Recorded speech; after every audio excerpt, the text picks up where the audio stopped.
საწმინისად ჩვენთან არის ღმერთი. ღმერთმა დააგულოცოთ, ღმერთმა გააკურთხოთ, გაგაძლიეროთ, განვაგზოთ ყოველდღიური სახარების კითხვა.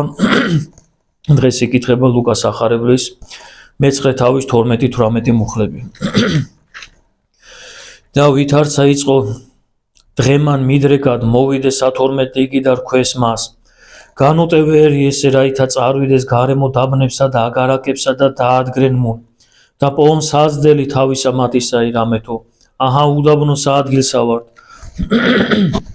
ხოლო იესო რქვა მათ თქვენ ეცით მაგათ ჭამადი და მათ რქვეს არაის ჩვენ თანა უფრო ის გარნა 5 ხვეზაი პური და 2 თევზი გარნა თუ ჩვენ წარვიდე და უყიდოთ ყოველსა ამას ერთსა საზდელი რამე თუ იყვნენ კაცნი იგი ვითარ 5000-ოდე რქვა იესო მოწაფეთათვის და დაასხეთ კაცები ეგე პურისტად ერგასეული და მათყვეს ეგრე და დაასხნეს ყოველი გიერი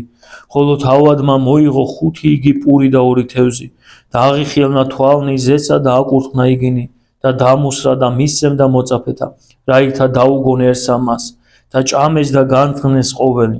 და აღიღეს რომელი იგი დაშთა მათ ნამუსრევი 12 გოდორი და იყო ლოცვას ამას მისა თვისაგან მისთან აიყვნენ მოწაფენი კითხვიდა მათ და რქვა ვინ გონიე მე ერთს ამას და რა ითქვა ჩემთვის ყოფად აი დღევანდელი სახარება მოგვითხოვს თუ როგორი სასწაული აღასრულა მაცხოვარმა როდესაც დააპურა 500 ადამიანზე მეტი უდაბნოში მოგეხსენებათ გუშინდელ დღეს რომ წავიკითხეთ სახარება იქ თავდებოდა რომ უდაბნო ადგილს გავიდა მაცხოვარი ანუ დაუსახლებელ ადგილას ქალაქისგან მოშორებით ეს იყო ადგილი გენესარეთის ტბის ჩრდილო აღმოსავლეთ მხარე სადაც მაცხოვარს გაიგებენ ხალხი რომ მაცხოვარი არის იმ ადგილას მრავალი ადამიანი გახვება ნახეთ იმ ადგილას მიყვებოდნენ რა მოწაფეები ასევე პასექის დღესასწაული ახლოვდებოდა და პასექის დღესასწაულზე დაახლოებით მილიონამდე ებრაელი მაინც მიდიოდა ტაძარში მსხვერპლის შესაძირად წარმოიდგინეთ და ამ ხალხის რაღაც ნაკადი გაჰყვა მაცხოვარს და ამიტომ გახდნენ ამდენი 5000-ზე მეტი როდესაც როგორც ამბობს სახარება თვინიერ ყრმებისა და დედებისა მარტო კაცების რაოდენობა არის 5000 მიყვებიან ქალებიც და ბავშვებიც მაცხოვარს არ ფიქრობენ იმაზე ხვალ ზეგ რა იქნება რა გასაჭირში ჩასვლიდებიან ისე გაიტაცებს მაცხოვრის სიტყვის სმენა და ამავდროულად იმდენ წყალობას აძლევდა მაცხოვარი მათ როგორც ვახსენეთ გუშინდელ დღეს წაკითხულ სახარებაში რომ მრავალი ადამიანი იღებდა ვის რა იუხმდაო ანუ რა სჭირდებოდა საჭიროება ხორცელი უძლურებები იყო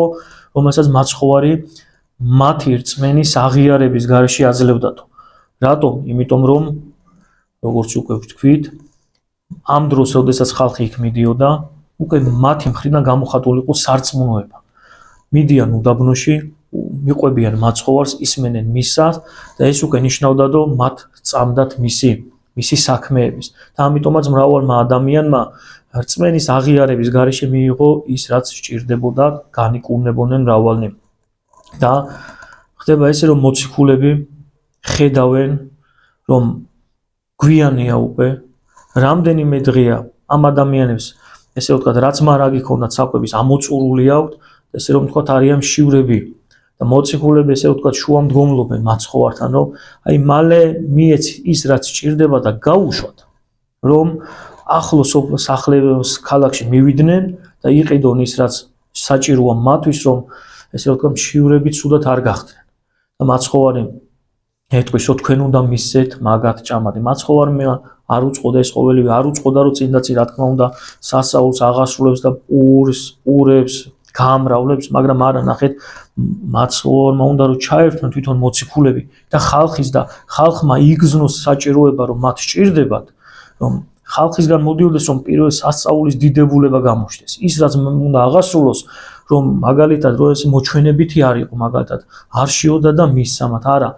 რამდენიმე დღის უჭმელები არიან იქ საჭმელი არ მოიძებნება და რომ გაიგონ ხალხმა საჭიროება საკვების და ამ სასწაულის მერე რასაც მაცხოვარი გააკეთებს მიხვდნენ თუ ვინ არის მათ წინაშე რომ ეს ის ღმერთია რომელიც თავის დროზე ებრაელ ერს უდაბნოში საჭმელს არ აკლებდა აი აქაც იგივე დიდ სასწაულს აღასრულებს, რომ მიიყვანოს ადამიანის გონება, რომ ის ღმერთი აღთქმული მესია, რომელსაც თქვენ წინასწარმეტყველნი გიამბობდნენ, მამები გიამბობდნენ, აი აქ არის ზუსტად. და ამის შემდგომ მოციქულების კიდე არ წამთ. ხედავენ მის სასწაულებს, მაგრამ რომელიც მენაზეა საუბარი, ეს სასწაული რო ახსრულდება, ცოტა ხანში იგივე საჭიროების წინაშე რო დადგებიან, სადაც 4000 ადამიანს გააწყობს 7 პურით უკვე მაცხოვარი. იქაც ეკითხებიან მოციქულები, რომ წარმოიდგინეთ ადგილია უდაბნოა, მშივრები არიან, გაუშვათ, რატო? იმიტომ რომ მშივრები ესე ვთქვათ, ცუდად არ გახდნენ. ამ სასწაულის მხილველები მერეც ამას ეკითხებიან და წარმოიდგინე, სახარება არ ნიშნავს იმას, რომ და არ არის გამოხატული ყველაფერი ისე, რომ მაგალითად რაიმე არ ეშლებოდათ თავის დროზე მოციქულებს. და არ იმალება, რომ ზოგი მოციქული მეზვერე იყო, ზოგი ადამიანი ცოდვილი ცხოვრებიდან მოდიოდა და ასე შემდგომ. არ ალამაზებს სახარება. ადრე ქრისტეს გენეოლოგიაზეც ვისაუბრეთ ჩვენ და იქ ქრისტეს გენეოლოგიაში 3 არასწორი ცხოვრები ქალის სახელია შესული. ამას არ თაკილობს მაცხოვარი. ამიტომა ღვთის განგებულება, ღვთის საქმე უდიდესი, რომ თავის გვარტომობაში ამ ეს ადამიანებიც კი იწერებიან. როგორც მისი წინაპრები და როგორც დიდი საქმის გამკეთებელი უკვე შემდგომში. არ გილამაზებს სახარება რაღაც მომენტს, იმიტომ რომ ეს არის ადამიანური მომენტი, რომ ადამიანის რაღაც სისუსტეებიც კი გამომჟღავნებული არის და მოციქულებიც ფიქრობენ რა უშველო როგორც წარმოიდგინე სხვაგან სახარებაში ამბობს მოციქული რომ 200-ისა დრაკანის პური არც გვეყოფაო და ჩვენ საიდან გვაქვს ეს ყველაფერი ანუ მაცხოვარი ნელ-ნელა ზდის და სასწაულისკენ ამზადებს და მოციქულებიც ამაში არიან ჩართულები აი თავარი ეს არის მოციქულების და შემდგომ ხალხიც ჩართული იყოს ამ დიდ სასწაულში და ცოტა ხანში მაცხოვარი ეტყვის რომ დასხით მომიტანე ის პური რაც არის 5 პური ის ქერის პური და არა ხორბლის პური ეს ყველაზე წირი და ყველაზე ღარიბული საკვები იყო ღარიბი ადამიანის საკვები იყო ქერის პურის ჭამა და ორი თევზი დასხავს და მაცხოვარი ტეხს მაცხოვრის ხელიდან მოციქულებში გადადის და მოციქულის ხელიდანაც მრავლდება და წარმოიდგინეთ ეძლევა ამდენ ადამიანს და ბოლოს რო განძღებიან უკვე 5 პურიდან მორჩება 12 გოდოლი წარმოიდგინეთ ის ნამსეცი რასაც ყვების დროს რჩებოდა აღავსებენ და ის იქნება 12 გოდოლი ან 5 პური განზღა ყველა და აქეთ კიდევ რჩება იმაზე მეტი ვიდრე წარმოიდგინეთ პური იყო და რატომ 12-ო იმიტომ რომ ყველა მოციქულს იუდასაც ნახეთ როგორ საინტერესო განმარტება უნდა შეეგროვებინა იუდაც უნდა ყოფილიყო მონაწილე ამ სასწაულის რომ მე რა თქმა უნდა აი ყველანაირად ზრუნავს მაცხოვარი იცის რომ უნდა გაყიდოს მაგრამ ყველანაირად ზრუნავს რომ ანახოს რომ შენ ვისაც ყიდი ის განკაცებული ღმერთი ის მესია არის რომელსაც ესე ვთქვათ არ უნდა უღალატო ზურგი არ უნდა აქციო და იუდაც იღებს მონაწილეობას და ყველა მოციქული იღებენ მონაწილეობას მაგრამ ეს არის ადამიანური სისუსტე რომ ცოტა ხანში როგორც ვახსენე მოციქულებს ავიწყდება ძალიან ცოტა ხანი გადის და ავიწყდება იმ პერიოდში ხალხი კი მოვაკიდე განსუფრებაში, აღტაცებაში, რომ მეფედ გახდომასაც კი მოუნდომებენ მაცხოვარს, მაგრამ მაცხოვარი განერიდება მას და მე მოწაფეებსაც განარიდებს, მაგრამ იმ პერიოდში ეს იყო უდესე თქო და მესიის ერთ-ერთი საღვთო თვისება, ეს მესიის თვისება, რომ ის ესე ვთქვათ გააჩერებულ ხალხს დააპყრე, მაგრამ როგორც ვახსენებთ ხოლმე, რომ ეს მოდათ ხორციელი მიდგომით იყვნენ ამასთან გამშვალ რომ მესია იქნებოდა მეფე, დამპურებელი, გადამჩენელი, დამყრობელი და ასე შემდგომ. ქრისტე არ იყო ამ ქვეყნიურ მესია, ამას წინებზე წავიკითხეთ სახარება, სადაც განმარტება იყო რომ პირდაპირ მაცხოვარს ამ ქვეყანაზე იმ მიწის ნაგლეჯიც კი არ გააჩნდა, რომლის მიწის მკვიდრნიც უნდა გადაერჩინა და ეცხუნებინა მელიასო თავის ხრელიაკო ცისფრინველს თავის აყოფელთ ხოლო წესაკაცას არა აქ იქ სადაც თავი მიიდრიკოს ამიტაც ანახებდნენ რომ ხორციელი მეფობა მისთვის არაფერი არ იყო და ხორციელი მეფობა არაფერ შუაში იყო იმის თან შედარებით რა